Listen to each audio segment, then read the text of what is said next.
What is up, everybody? Welcome back to the Pack a Day podcast. I'm your host, Andy Herman. You can follow me on Twitter at Andy Herman NFL.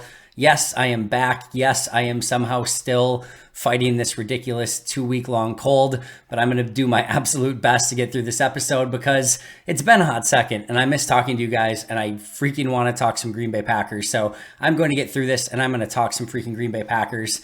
What did I miss?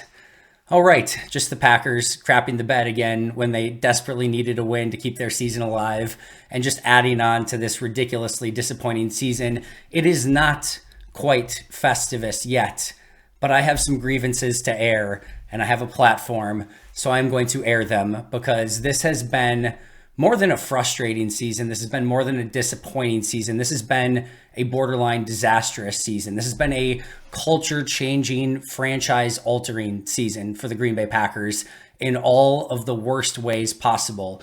And there's a lot of hot takes out there. There's a lot of questions as to who is to blame. I think that's probably the number one question or the number one comment that's going around.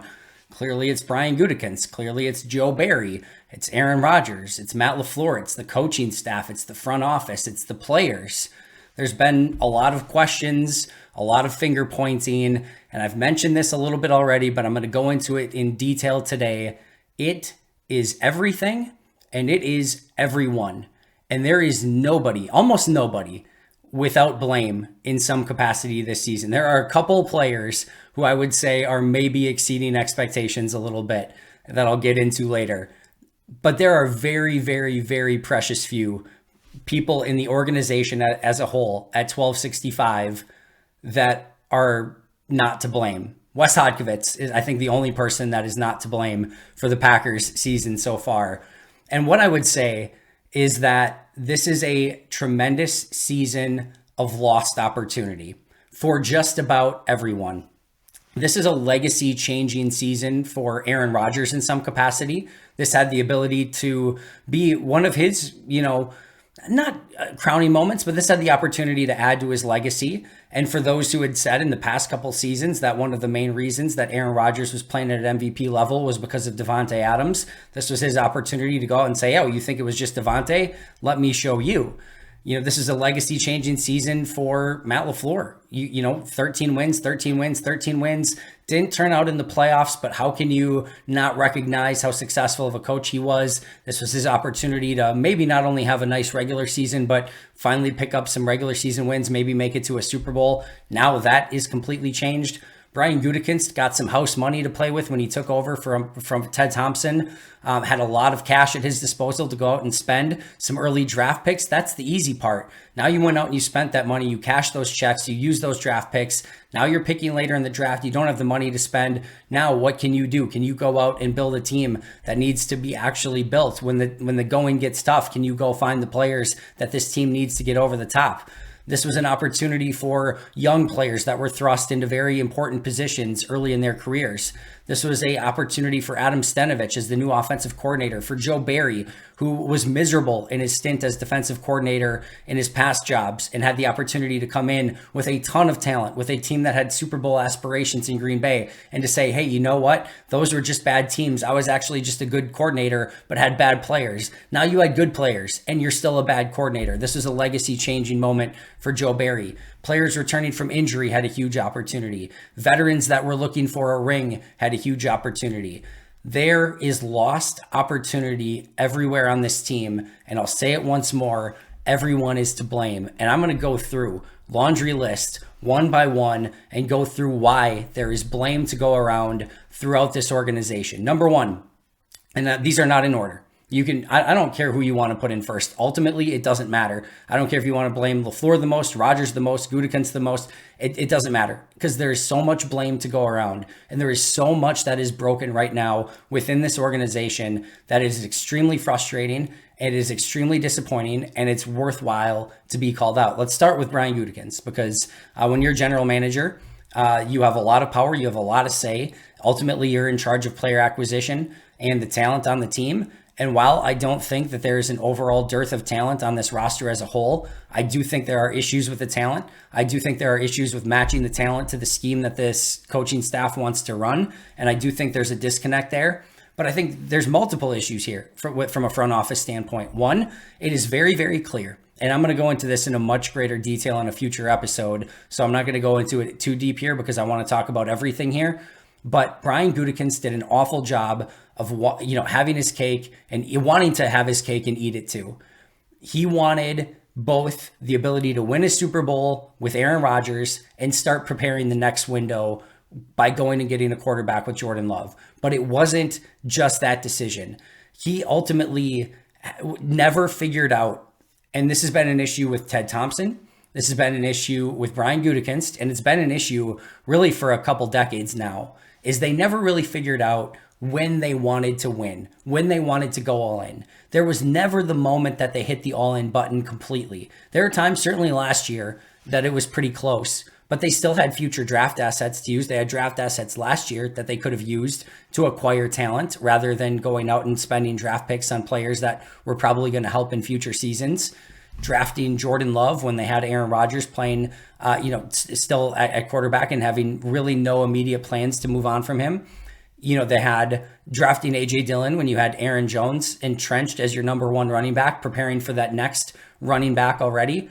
Whether it's this season when you trade Devontae Adams away and at the same time sign Aaron Rodgers to a massive extension, signaling you're lost between two worlds, a world where you need to win now. Aaron Rodgers is your quarterback. You've got 1 or 2 years left, and a year where instead of, moving on from Devontae Adams and using those picks to go and acquire another veteran, guys like A.J. Brown, Hollywood Brown that were out there and available in the trade market, you go out and you spend those on receivers who, by all means, and like if you were to say right now, Christian Watson, Romeo Doubs, Samori Toure, 3 draft picks, Christian Watson, right now, you would have to say that looks like a really good 2nd round pick. Romeo Doubs looks like a really good 4th round pick.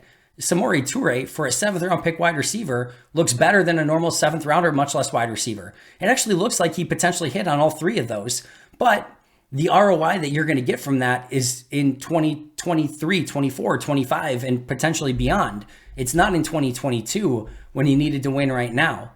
There was never that moment where you figured out, all right, we're going to kind of go for it.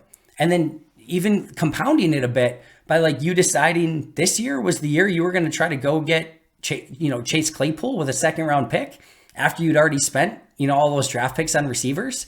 Like, it's just dumbfounding at times to try to figure out when was it that you were actually trying to win. It was always taking a middle ground, never going 100% for one season. And listen, there are downsides to doing that. But sometimes the worst thing you can do is go 75 or 80 or 85% and not quite get to that 100% mark. Not getting a playmaker for this offense outside of Aaron Jones. And yes, Christian Watson very much looks like he is going to be a playmaker for this offense, but it's really tough to expect any rookie to come in and just be that. Yes, Jamar Chase and Justin Jefferson have been exceptions to the rule as of late, but that doesn't happen all that often. You can't expect a rookie wide receiver just to come in and change your offense from day one. You needed a veteran and you missed on Sammy Watkins, and it really, really hurt you. Brian Gutekunst's drafts as well is another issue here. In 2018, you basically only have Jair Alexander left from that draft. And now that's a very good piece to have, no question about it. That is a potential all-pro piece who is very much not playing like an all-pro this season, but that's a home run swing early in the 2018 draft. But they have nothing else to show from that draft. In 2019, very similarly, you have Rashawn Gary and Elton Jenkins to show from that draft. Unfortunately, Gary is hurt. Jenkins is still recovering from injury and not at 100%, but that should be almost an all-pro edge rusher and potentially a Pro Bowl / all-pro guard. Those are 2 pretty big swings, but you have nothing really to show outside of those. In 2020, your biggest hit right now is John Runyon Jr., a solid but unspectacular right guard. A.J. Dillon is not performing up to expectations. Josiah DeGuara in the 3rd round is like an okay 30 snap a game, probably 20 snap a game, half H-back, I should say. Jordan Love is not somebody that you're getting any ROI on at the moment. Who knows if they eventually do, but as of right now, that's not the case. So John Runyon Jr. is basically the main piece from that draft. And you can say Dillon all you want, but you can't tell me that, basically had they, Kylan Hill was released because he was complaining about playing time. Heck, Kylan Hill in that 6-yard run showed a little bit more wiggle and juice than I think A.J. Dillon has at any point this season. That's just Like he's going to get what's blocked for you. You can find a street free agent that's basically doing what AJ Dillon's doing for at least minimal difference at this point. That just, again, is what it is. In 2021, that draft, especially after releasing Amari Rodgers and Kylan Hill, looked so much worse. Eric Stokes was massively disappointing this season. He was good his rookie season, no question about it, but massively disappointing this season before getting hurt. Josh Myers has not taken a step. He's a fine average center, but Creed Humphrey drafted right after him, which he was arguably the best center in the league right now. TJ Slayton's a nice rotational defensive lineman, but I would say he's still overall a below average player at this point who showed sides. He actually had a nice game against the Titans this past game. But overall, the drafting since 2018 and 2022, I think there's a lot of promise. Dobbs, Watson, who knows on Wyatt yet, but Walker certainly looks the part. Zach Tom, Kingsley Enagbare, there looks to be some really good upside from this 2022 draft. But again, those picks are more likely to help you down the road more than you really could have expected them to this year. Again, when you really needed this draft class to help you this season. Never really got a veteran offensive lineman when you go into a season with Bakhtiari being a major unknown, Elton Jenkins being a pretty significant unknown coming back from ACL injury, not having that guy like you have had in previous seasons with Rick Wagner and Jared Valdir and those type of guys. A variety of veteran offensive linemen that have helped you. Dennis Kelly was the other one I was thinking of the last 3 years. They've always had that. They didn't this year, and it really cost them. Billy Turner, another one. They basically, in almost every year Gutekunst has been here, they brought in a veteran offensive lineman to help just in case. They didn't have them this year, and at the beginning of the year, it really, really hurt Green Bay. Not having a returner for this team. You can't go into a season 69 roster spots, including the practice squad, and not having a guy who knows how to return, that you feel confident and trustworthy in returning kicks and punts for you. That is crazy. That's insane. That's on Brian Gutekunst. Aaron Rodgers' contract, that contract that he signs, looks like an absolute nightmare right now. An absolute nightmare. The way that Rodgers is playing, the way that now he basically can hold the franchise hostage in a way. I'm not saying he will. I'm not saying that that's what's going to happen. I'm not saying he can't bounce back and play better next year. But that contract looks really, really ugly right now for a team that is not going to have the same level of resources as they had this year, and things could get very, very ugly. Mason Crosby, he can't kick anymore. He's just not the same. This is not a league where you can pay players for past performance. You need to pay players who can perform here and now. Listen, nobody wants Mason Crosby gone. Nobody wants him cut. Nobody wants him to end that way. But he's not the same. You have to go in a different direction. Those are the difficult decisions that general managers have to make. And Brian Gutekunst hasn't done a good enough job making those decisions. And then that brings us to Matt LaFleur. The first question I ask or would like to ask is, whose offense are you running? Are you running your offense? Because if so, it sucks. There's no bunch, no trips, no motion, no ingenuity, no creativity. Whose offense are you running? Because this doesn't look anything like your 2020 offense. This doesn't look anything like the Tennessee offense. This doesn't look anything like the Sean McVay offense. This doesn't look anything like the Kyle Shanahan offense. It doesn't look anything like the offense that you had a ton of success with when you were at your most potent again in 2020. So whose offense are you running? Again, if it's yours, it's terrible. If it's not yours, which I kind of have a feeling it's not, why are you letting somebody else dictate what offense you're running? Why are you not being able to get the buy-in from your quarterback to run the offense that you want to run? And listen, I have mad respect for how you came in and got Aaron Rodgers in the first year in 2019 to say, hey, I want to run some of my stuff, but I want to run some of your stuff. I don't want to come in and just take over. There needs to be a little bit of I need to buy into some of the stuff you like. How about you buy into some of the stuff I like? Let's do a give and take. Then in 2020, Rodgers said during the COVID era, he really bought in 100% to what LaFleur wanted to do with the offense. In 2021, it seemed like we saw a little bit of a step back, some more Rodgers stuff, and Rodgers just more going, spamming Devontae more than anything. And then this year, it seems like we've gone almost further back, like almost 2017, 2018 Mike McCarthy. Just, 11 personnel, 3 wide receivers, stagnant offense, no motion, no bunch, no trips, no nothing. Just stagnant, stale, pathetic offense. And as Mike Wall posted on Twitter, or actually, sorry, it was Ben Fennell, like, who are you fooling? And we saw this against Detroit. You played the worst pass defense in the Detroit Lions. The worst. One of the worst we've ever seen in the Detroit Lions. And your stagnant 11 personnel wide receiver core who can't beat anyone or get off of press coverage couldn't beat that defense. What makes you think you're going to do it against any other team and have any level of success? You can't do it. And I have a feeling Matt LaFleur knows that they can't do that.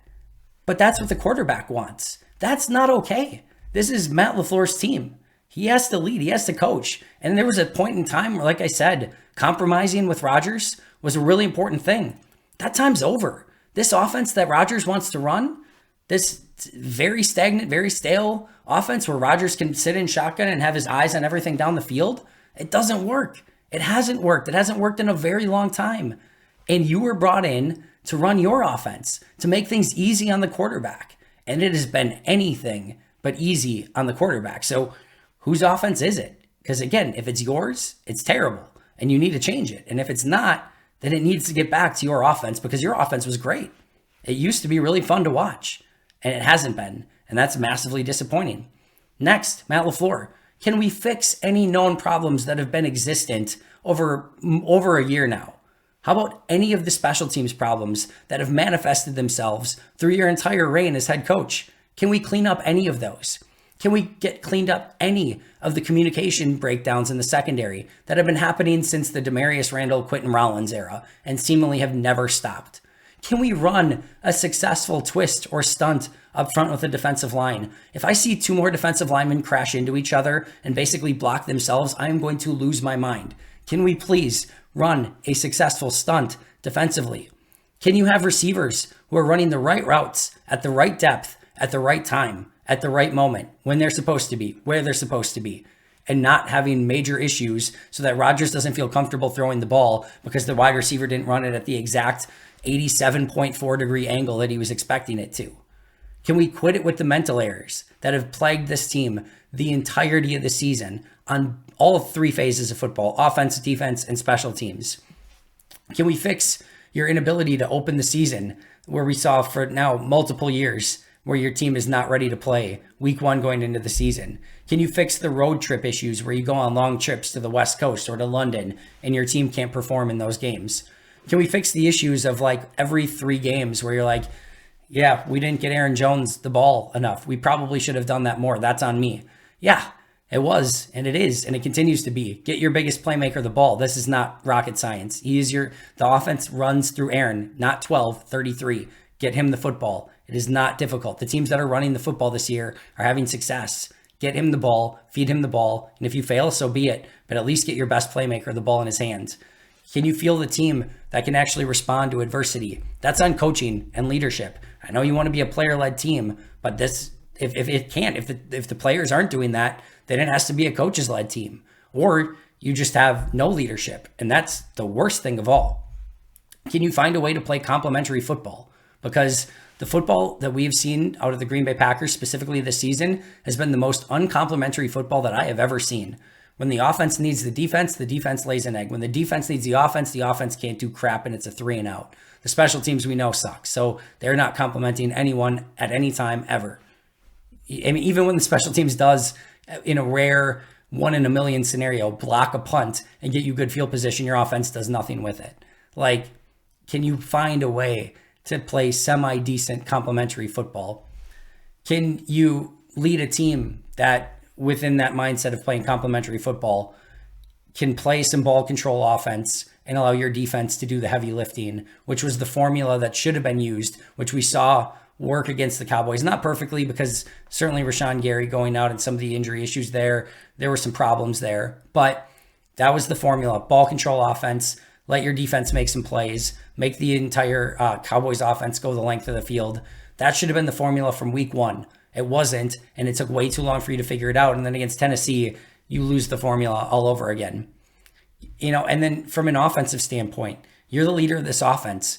Can you put together an offense that can beat the league's worst defense in the Detroit Lions when you absolutely must have a win to save your season? An awful Detroit Lions team with the worst defense in football. Can you put an offensive game plan together that can beat that group? Because you didn't, and you lost that game as well. And then can you hold players actually accountable for their mistakes? It seriously took you until the 7th Amari Rodgers fumble and another one that cost you dearly to finally move on and make a change. Like, that's completely unacceptable. And listen, when it comes to communication breakdowns in the secondary, impossible for me to know who is at fault in those situations. As Ben Fennell always says, you know whose fault it is in those situations? Everyone's. That's who we put blame on when we can't, because we don't know who's not communicating. It's everyone's in the secondary when people aren't communicating well enough. But you know what I will say? Almost every time, not every time, but almost every time, you know the player that's involved in those communication breakdowns, and I'm not saying he's at fault at all of them, maybe even any of them, but almost every time, you know who's involved in those? Darnell Savage. Almost every single time. Almost every single time there's a communication breakdown, Darnell Savage is in the vicinity. And listen, like I said, maybe Savage is doing the right thing on every single one of those. Maybe he's not. But when the same player is involved over and over and over, probably, smoke and fire. Can we really finally hold players accountable when mistakes are being made? And then that brings us to Joe Barry. Could we have any less of an uninspired defensive plan to start the season? I can't think of a more vanilla, more lame, more basic, disappointing defensive scheme to start a season that I have ever seen.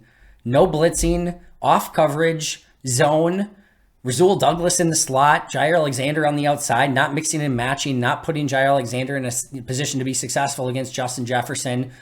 Just the most uninspiring defense ever. And then finally, to Joe Barry's credit, unlike the offense this season, defense made adjustments almost after but it was the most obvious things that should have been happening all along. Jair Alexander in the slot, eventually with some of the injury issues, Darnell Savage in the slot, Rasul Douglas outside, Rudy Ford getting more playing time at safety, more man coverage, more blitzing. But it was all a little bit too little too late. It didn't happen until midway through probably around week 5 or 6 that some of these things actually started to come together, when you were already starting to pile up some losses that were really, sending this team in the wrong direction. And then against the Tennessee Titans, it all reverts back. In some of those third downs where the Titans are getting big, not even necessarily big, but easy completions on third down, when I'm grading the players on the play, a lot of the times there's no player that did anything wrong. Just the way that it was schemed, you're allowing a 6-yard completion on 3rd and 5. The defender couldn't have done anything different. They're playing off zone coverage. You're bringing pressure on a couple of them. And by the time the pressure gets there, the guy that's sitting at 6 yards is turned around at the sticks, and there's nobody to cover him. You're not putting your players in a position to succeed, which has been one of the huge issues all season long. And then, like I talked about with Matt LaFleur, when he needed to put together an offensive game plan just to beat the worst defense in football, the Titans are the worst passing attack, I think the 31st technically, but one of the worst passing attacks in all of football. Your season's on the line. Can you just stop Ryan Tannehill with a group of really blah weapons that haven't passed the ball well all season? Can you just stop that group from putting up yards and points and, actually make some plays? Because you didn't. And once again, your team lost at the last chance. It was really the final dagger. You needed to probably, you had one loss left theoretically, and yes, maybe they could theoretically still win 6 games. Good luck with that. This team's nowhere near close to winning 6 games. So again, when your team needed you most as a coordinator to come up with a defensive game plan to just stop the worst offense, the worst passing offense, you couldn't do it. That's not acceptable in any way, shape, or form. And your players, consistently being put in the not right positions to succeed. You're paying Jair Alexander how much money to play off coverage and become a tackling corner rather than a cover corner? And to be clear, you can't just play man coverage on every single play. But do you know how much man coverage teams are playing against the Packers right now? And the Packers can't beat it? Do you think other teams are going to be like, well, they haven't beat press man coverage in the last 6 weeks, but we don't want to be too predictable, so let's go cover 3 here? No, Green Bay can't beat press cover 1, almost ever. So keep playing it.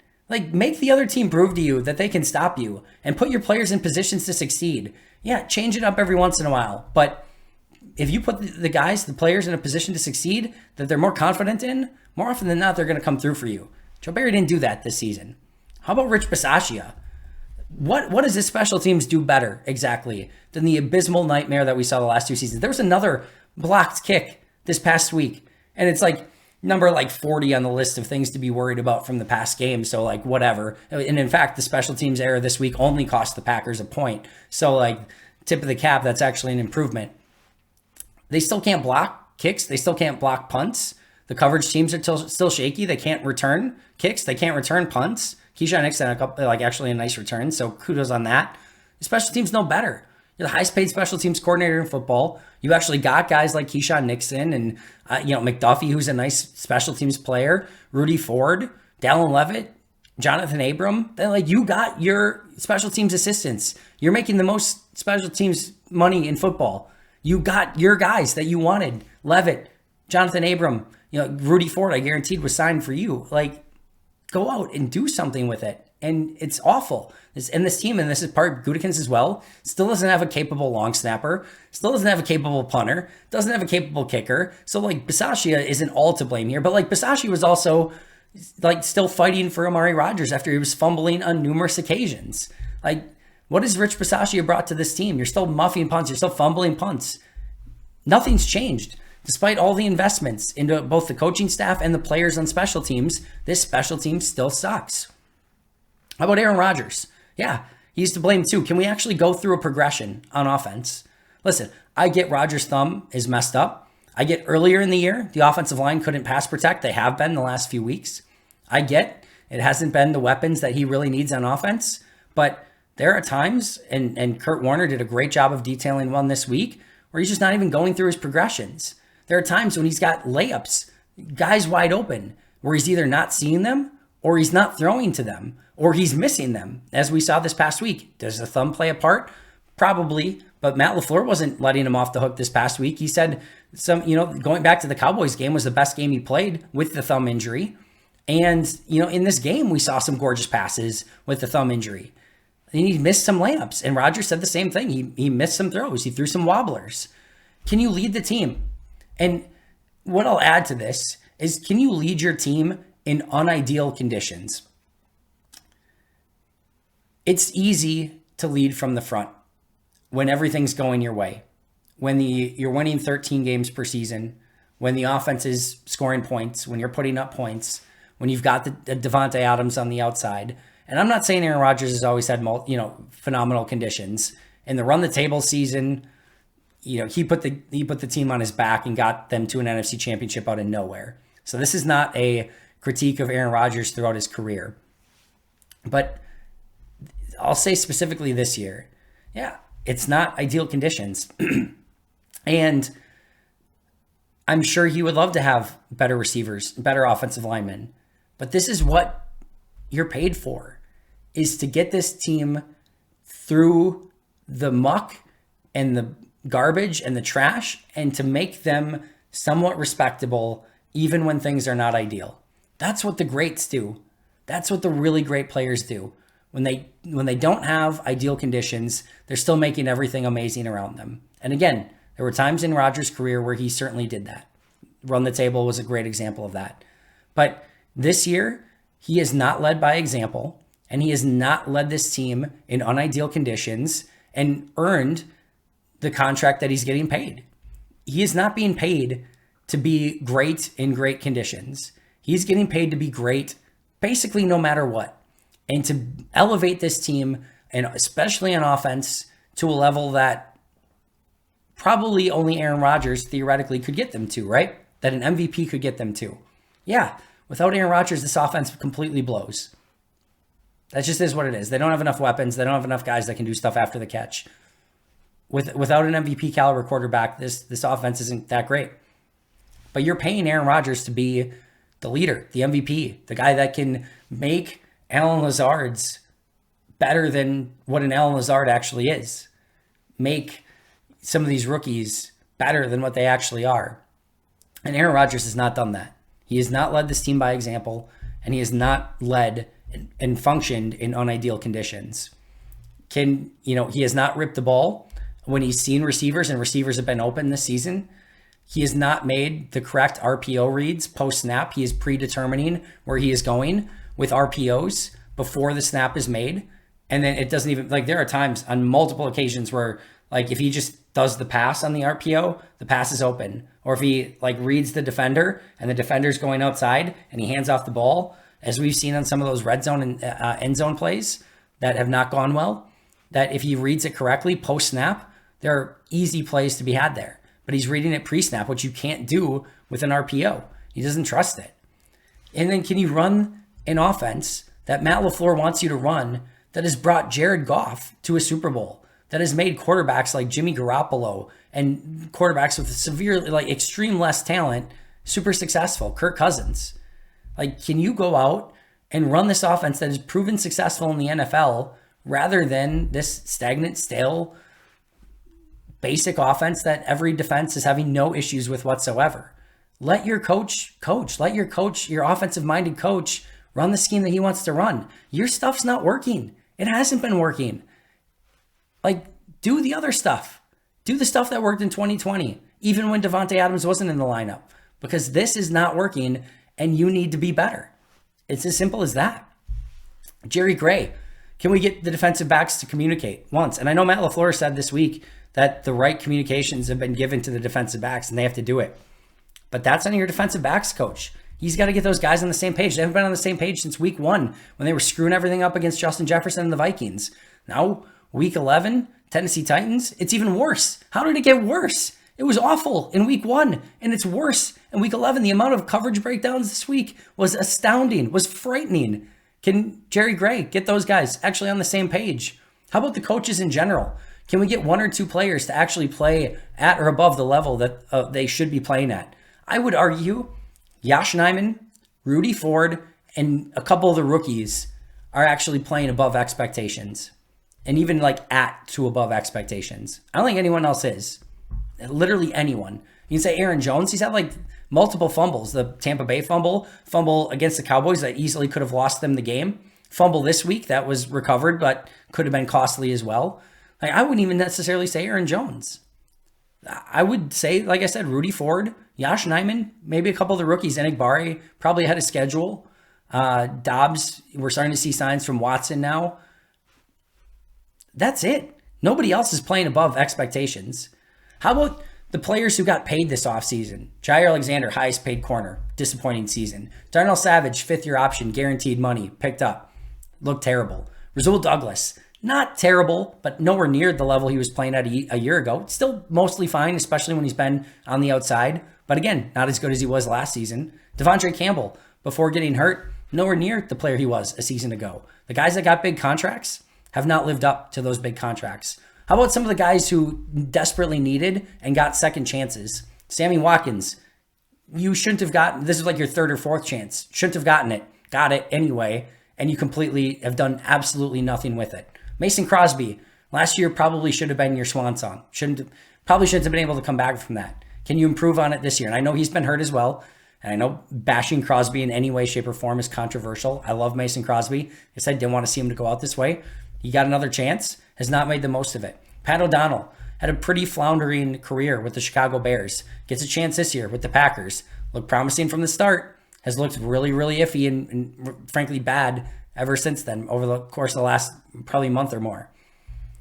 How about some other players who have massively underachieved? A.J. Dillon, Adrian Amos, Eric Stokes before going out with injury. All, I would say, have had massively underachieving seasons. How about players who, again, we talk about missed opportunities at the beginning. Players who with really big years this year could have gotten huge contracts this offseason. Alan Lazard, Robert Tonyan, Elton Jenkins, all having some degree of disappointing seasons. Elton clearly, at least partially due to injury, but none of those guys are performing up to expectations. How about Kenny Clark? When the team needed him most, the first 7 weeks of this season, he was awesome, absolutely awesome. The last 4 weeks, when this team is desperately needed to get out of a rut, he's been really bad. Doesn't look anywhere near close to the Kenny Clark we saw earlier this season. So yeah, when you ask who's to blame, it's everything. It's everyone. Coaches, players, MVPs, coordinators, general managers, front office personnel. There's nobody that you can point to, like I said, outside of maybe Rudy Ford and Josh Nijman, who you can point to and say, like, they've really performed great this year. And I'm super excited about what they've done. There's plenty of blame to go around. And that is, like I said, in a way of what's just so extremely frightening about this is there's so much concern in so many different places. And there was so much opportunity. Brian Gutekunst had a lot of draft capital to play with after trading away Davante Adams, had multiple picks, has had some top tier draft choices, has had a lot of money to spend in free agency, and they have not been able to come out on top. There's been a lot of opportunity to go around, and it hasn't come out the way that the team has wanted it to so far. And you want to know what? You can make the argument that this team has gotten pretty unlucky at times as well. The schedule was not kind. Having to go to London and then come back to Green Bay for a week. I know they had the opportunity for a bye week. I think we all thought this team was going to be good, and having the later bye week later was probably going to be better. But having it so late in the season was super detrimental. But then having to go, having the 1 week back in Green Bay and then having to go on a 3-game road trip immediately after that, and not really having, again, a bye till late. There were some things that they had to overcome. Certainly a little bit unlucky there. Rodgers' thumb injury, certainly disadvantageous, no question about it.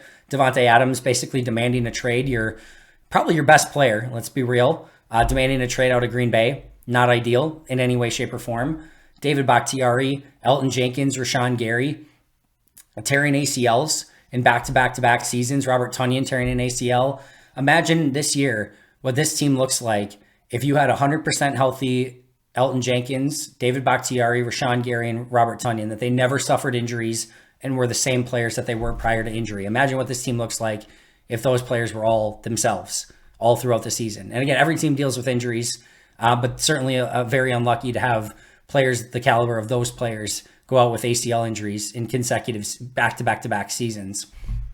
Christian Watson's injury this season, and especially coupled with Randall Cobb's injury at kind of the same time, we've seen now what Watson is capable of. Had he been healthy really throughout, you remember he got hurt in the offseason, which really put him behind the 8 ball to start the season, and then had lingering injury issues. If he had been healthy from offseason into regular season, how much more would he have been able to open up this offense like we've seen the last couple weeks?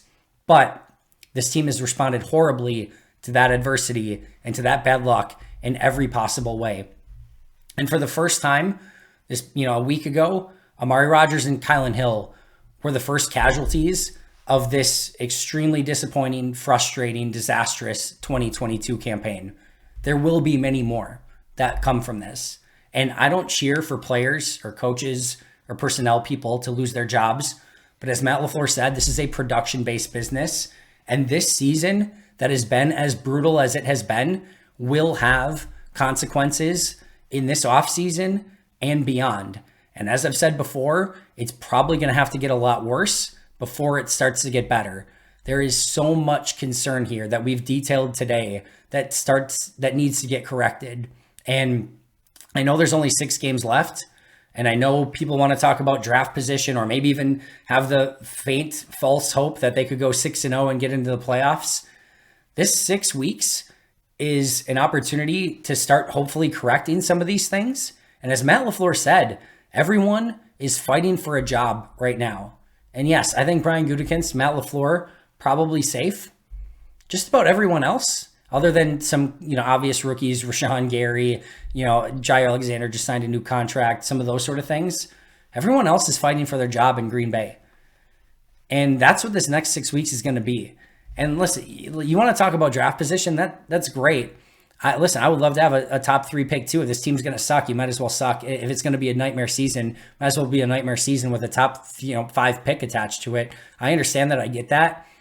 Do you have any confidence right now with this organization to draft and develop the right talent? And given that situation, there's a lot that needs to get cleaned up. Like I said, the draft and develop philosophy has not worked for this team.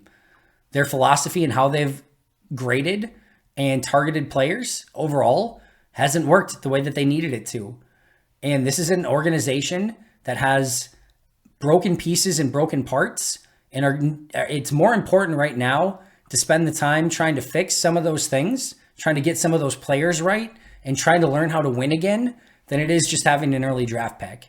And like I said, I'm not saying that I wouldn't be excited if the Packers got a top pick. It certainly would be the case. But this 6 weeks is going to be extremely important for this franchise moving forward, and who gets to stay around to see the fix through in future seasons, who can prove themselves that they are still going to keep fighting through a season of crap and adversity, and who's going to give up and needs to be jettisoned out of here, whether that's coach, front office, or player. Because as I've mentioned throughout the entirety of this episode, there is plenty, and I mean plenty, of blame and finger pointing to go around, and almost nobody is safe from the season from hell that this has been. That is going to do it for me today. Thank you so much for joining me. I think I'll be right back here tomorrow with Perry Goldstein and Alex Strofe, so make sure to check that out. But until next time, and as always, go Pack Go.